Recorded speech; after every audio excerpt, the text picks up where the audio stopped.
সুপ্রিয় দর্শক, দেশ ও দেশের বাইরে বসে যেখানে বসে আমাদের আজকের এই প্রতিবেদনটি দেখতেছেন, আপনাদের সকলকে জানাই এমবিটেন কৃষি কথা চ্যানেলের পক্ষ থেকে স্বাগতম। প্রিয় দর্শক, আজকে আমি চলে আসছি রাজাপুর থানা মঠবাড়ি ইউনিয়নের 1 নম্বর ওয়ার্ডে জালাল ভাইয়ের বাণিজ্যিক গরুর খামারে। আজকে আমরা জালাল ভাইয়ের কাছ থেকে জানার চেষ্টা করব বাণিজ্যিকভাবে গরু পালন পদ্ধতি, আয় ব্যয়, সুবিধা অসুবিধা সহ টুকিটাকি সকল বিষয়। আর এই পুরো প্রতিবেদন জুড়ে আপনাদের সাথে আছে আমি মানিক বিশ্বাস, ক্যামেরায় রয়েছে গৌরব বণিক।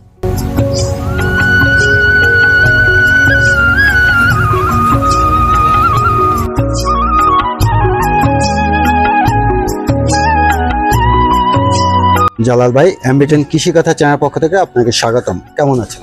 আসসালামু আলাইকুম, ভালো আছেন ভাই? জালাল ভাই, প্রথমে আমরা একটু জানতে চাবো, আপনি যে গরুর খামার করছেন, এই গরুর খামারে উদ্বুদ্ধ হলেন কি করে? উদ্বুদ্ধ হলাম, আমি তো মাংসের দোকান, তো মাংসের দোকান? হ্যাঁ, আমার দোকান আছে নিজের। ওই তো আমি কেনা বেচা করি, এই জন্য মানে উদ্যোগ নিলাম যে ওই যে মাঝে সাঝে একটু পাওয়া যায়, নিজে গ্রামে ঘুরি, গলে পড়লে যেমন ভালো মন্দ ওটা পাওয়া যায়। ধরেন একটা ভালো গরু হইলো, আসাল রাখে দিলাম, ওনারে জমে দিলাম না, পড়াই দিলাম। এবার গাভী গরু মাঝে মাঝে পাওয়া যায় ভালো। ধর নিজেরা যখন ঘুরি গ্রামে তখন টুকিটাকি পাওয়া যায়। এই এখন ওই বাচ্চারা দুধ মুধ খাইবে, চিন্তা করে যে গাভী গরু হইলে একটু ভালো হয়, দুটো গরু কিনে দাও। সেই থেকে উদ্বুদ্ধ হলেন যে আসলে আমি তো কিনে মাংস বিক্রি করি, সেই সাথে যদি আমি নিজের খামার হয়, আমার বাচ্চা দুধ খেতে পারবে, একটা লাভবান হবে। নিজে খাটলাম একটু, এই চিন্তা ভাবনা করি। মানে 3 বছর হয়েছে, তো 3 বছর হয়েছে আমি দোকান, 3 বছর হয়েছে সবে মাত্র দোকান দিয়ে। আমি 27-28 বছর দোকান ছিল, 27 থেকে 28 বছর এখনো রয়েছে। এখনো বর্তমানে রানিং দোকান চলে, রাজাপুরের দোকান আমার। আচ্ছা, আমরা একটু জানতে চাইবো যে আপনার খামারে এই মুহূর্তে কতগুলো গরু রয়েছে?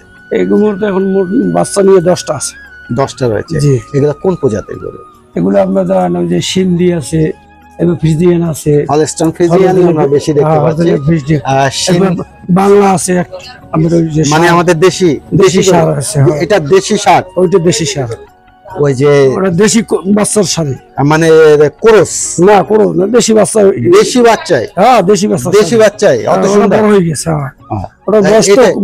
কি খাবার খাওয়াচ্ছেন? কোন ধরনের খাবার খাওয়াচ্ছি? আমার এই যে দেশি ভুসিগুলা খাওয়াচ্ছেন? এই ভুসি খাওয়াচ্ছি। এটা কিসের ভুসি? ওটা গমের ভুসি। গমের ভুসি। আর মানে খৈর আছে, এটার সাথে খৈর মিক্সড করছে? খৈর মিক্স আর ভুট্টার গুঁড়া। ভুট্টার গুঁড়া মানে 4 প্রকার মিক্সড আছে। হ্যাঁ। আর এটা কি পানি দিয়ে খাবেন? হ্যাঁ, পানি দিয়ে। ওকে 10 কেজি, ধরেন এই তো 10 কেজি পানি খাবে। হ্যাঁ, 10 থেকে 15 লিটার পানি খাবে। 15 লিটার পানি, 10 থেকে 15। হ্যাঁ, এটা খাওয়ানোর জন্য? এটা খাওয়ানোর জন্য। তো মানে একটা গরুকে কতটুকু পরিমাণ এই ধরনের খাবার ব্যবহার করে? এই তো আপনাদের এখানে আছে 2 কেজি ভুসি। 2 কেজি ভুসি। এটা কি একটা গরুকে দিবেন? একটা গরুকে। এই আলাদা করা সব, মানে প্রতিটা আলাদা করে 2 কেজি খাবার। 2 কেজি খাবার, 1 কেজি আমরা ওই দেন প্রায় 3 কেজি ভুট্টার গুঁড়ো আছে। 3 কেজি ভুট্টার গুঁড়া। হ্যাঁ, আধা কেজি আছে আপনি ফিট আছে। এইবার আমি এই গরু করার জন্য 3 কেজি খৈর আছে। এই খাবারটা আসলে কটার দিকে ব্যবহার? এই এখনই ব্যবহার করি, 12টা থেকে 1টা দিকে। সকালবেলা গরুদের কি? সকালবেলা ওই যে আপনার ঘাস আর এই যে আপনার নাড়া আছে, এই যে লিবিলিয়া গুলো। এটা কি আপনি চাষ করেন নাকি? চাষ করা। হ্যাঁ, নিজে চাষ করেছেন? কতটুকু জায়গায় চাষ? 2 কাঠা জায়গা দিয়েছি আমি। গ্রামের বাড়িতে দিয়েছি। গ্রামের বাড়িতে? গ্রামের বাড়িতে আনা লাগে, অনেকটা দূর। আপনার খামার থেকে অনেকটা দূরত্বে? খামার থেকে আমি প্রায় ধরেন 2 কিলো দূরে। 2 কিলো দূর থেকে এই ঘাসটা নিয়ে আসতে হয়। তো ভাইজান, আমরা একটু জানতে চাবো যে আপনি এই যে বিদেশি গরুর খামারটা করার চিন্তা কেন আসলো? মানে বিদেশি গরু না, দেশি গরু তো আপনার ধরেন আমরা এবারে বসাই খাওয়াইলে তো লাভবান না। মানে দেশি গরুকে বসাই খাওয়ালে লাভ আসবে, ওর শরীর স্বাস্থ্য তেমন হয় না।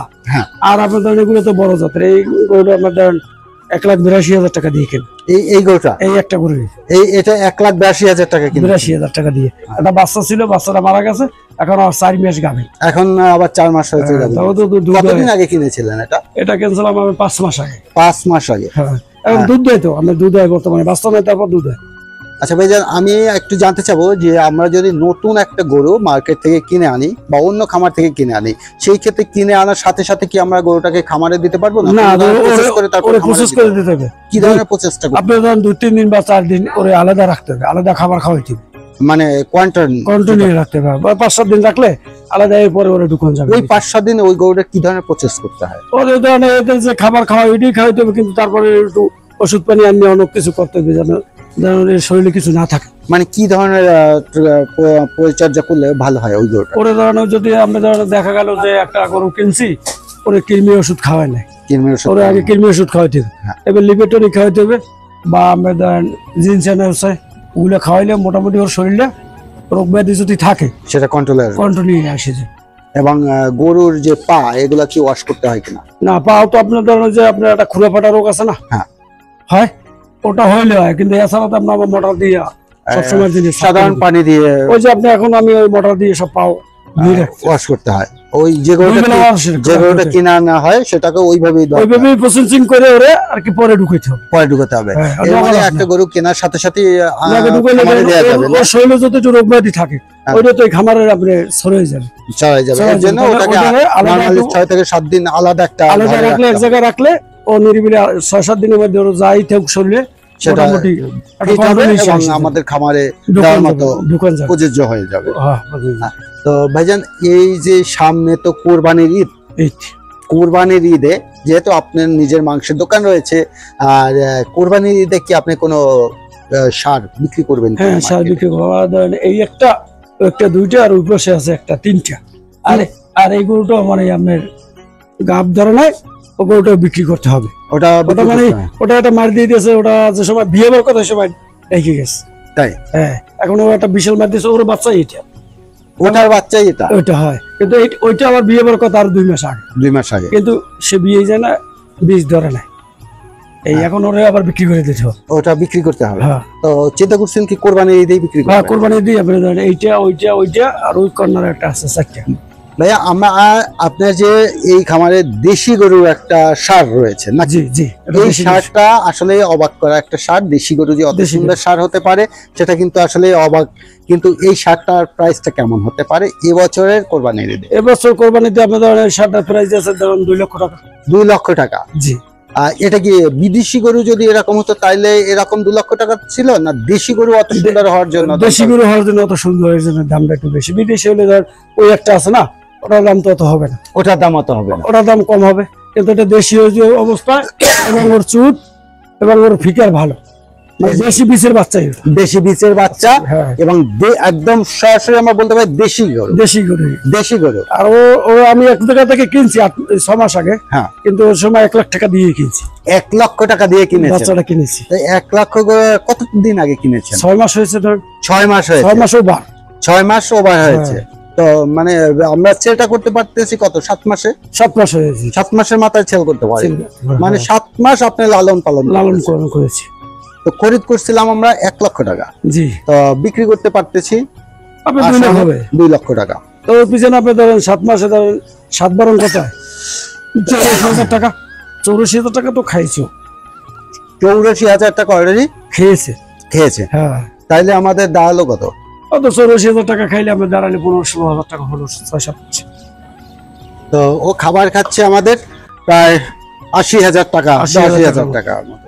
তাহলে আমাদের লাভটা দাঁড়াচ্ছে গিয়ে 15,000-20,000 টাকা হলো, 15 থেকে 20,000 টাকার মতো। মানে 6 মাস পালন করলে 15 থেকে 20,000 টাকা হলো। এছাড়া আর যে সারটা বিক্রি করতেছেন এটা কি মানে আমাদের খামারের না? না, আমাদের খামারের, নিজের খামারের বাচ্চা। এটা নিজেদের খামার। এটা কতদিন বয়স? এটার বয়স হয়েছে আপনার ধরেন 15 মাস। 15 মাস, জি। এটা সেল করলে আমরা কেমন পাচ্ছি? এটা সেল করলে আপনার বর্তমানে বাজারে দাম আছে 1,10,000 টাকা। 1,10,000 টাকা 15 মাসে? 15 মাসে। তো আরো তো 1 মাসের মতো হাতে সময় আছে, 1 মাস আছে। হয়তো আরো 20,000 টাকা হবে, আর একটু 20,000 টাকা বাড়বে, 1,20,000 হবে। তো আমরা একটু জানতে চাবো, যদি কারো কোনো ব্যক্তি এখন এই মুহূর্তে খামার করার উদ্যোগ নেয়, তাহলে তার জন্য কি ধরনের খামার করলে ভালো হবে? দেশি গরু থেকে না? না, আপনি যদি কোনো ব্যক্তি খামার করে, দেশি গরু তো আপনার ধরেন ছোট গরু, তো ওগুলো আপনার দেশি গরু এখন আমাদের ধরেন তো গ্রাম সাইড, এগুলো কোলাপত্রে খাইলে মোটামুটি ওদের অল্প খাবার খাওয়াই না। আর বিদেশি গরু দিয়ে খামার করলে ধরেন মোটামুটি আপনার একজন মানুষ বিদেশে যাইয়া যে কটাকা ইনকাম, সে টাকা দিয়ে এখানে যদি ইনভেস্ট করে সে ইনকাম করতে পারে। হ্যাঁ, আসলে প্রস্তুত করতে হবে এবং খাটতে হবে তার পিছনে। 10টা গরুর পিছনে একজন লোক খাটতে হবে। আমি তো ধরেন দুপুরবেলা এসে খাটি, এবার টুকি ধরেন আপনার বাবিও খাটে একটু পিছনে বেকার দেয়। এর মানে আপনি বলতে চাচ্ছেন যে আসলে গরু খামার একটা লাভজনক প্রজেক্ট, লাভজনক হচ্ছে, লস খুবই কম, খুবই কম। কিন্তু গরু কেনার উপর আবার নির্ভর আছে। আপনি ধরেন কেনার সময় যদি নিজে ভালো বুঝে মন্দ শুনে দেখে কিনতে হবে, বা অন্য খামারের কাছ থেকে পরামর্শ নিয়ে বড় দেশে নিয়ে কিনতে হবে। আবার খাবার উপর ডিমেন্ড আছে, একজন ধরেন 5 কেজি খাইয়ে লাইলো, হ্যাঁ। খাবার তো আপনি ধরেন উল্লেখ করে মাপ দিয়ে খাওয়াতে হবে, মাপ দিয়ে গরুর ওয়েট অনুসারে ওয়েট খাবারটা অনুসারে। ব্যবহার করতে হবে। আমি ধরেন এই 10টা গরুতে আপনার ধরেন 60,000 টাকা খাইলো মাস, হিসাব কত হবে? 5 মাস খাইলে কত হইল? তো আপনি কি আমাদের যে দেশের যুব সমাজদের কোনো মেসেজ দিবেন যে তারা গরুর খামার করতে উদ্বুদ্ধ হলে আসলে লাভজনক একটা হবে, লাভ হবে? লাভজনক হবে, হ্যাঁ। কিন্তু আপনি ধরেন লাভজনক হবে এটাই একটু ধরেন আপনার লোকজন দিয়ে যদি আপনার ধরেন এই 10টা গরু পিছনে 2জন লোক খাটাইলাম বেতন দিয়া, তাতে তো লাভজনক তাতে লাভ হওয়া যাবে না। আসবে না। নিজে একটু পরিশ্রম করতে হবে, নিজে যদি 10টা 12টা গরুর একটা খামার তৈরি করে সেই ক্ষেত্রে নিজে যদি একটু আসলে পরিশ্রম করে তাহলে তাহলে নিজে আসলে দেখা একটা গেল যে লাভজনক নিজে যে ব্যবসা ইনকামটা করতে বেতনটা আইতো, হ্যাঁ। ওই বেতনটা জায়গায় দাঁড়াই যাবে, দাঁড়াই যাবে। আপনি খাওয়ান এবং খাওয়া নিজের দিয়ে কাজটা নিজেই করলাম, করলাম স্বাধীনতা ভাবে ঘুরলাম, স্বাধীনভাবে ঘুরলাম। কাজও করলাম নিজেরটা, কিন্তু দেখা গেল নিজের বেতনটা বাইরে গেল। তো ভাইজান আপনার অনেক মূল্যবান সময় নষ্ট করলাম। আপনি ভালো থাকবেন, আপনি ইনশাআল্লাহ। খামারের সব পশুগুলা ভালো থাক, এটাই আমাদের প্রত্যাশা। প্রিয় দর্শক, আজকের এ পর্যন্ত, দেখা হচ্ছে আবার নতুন কোনো ভিডিওতে।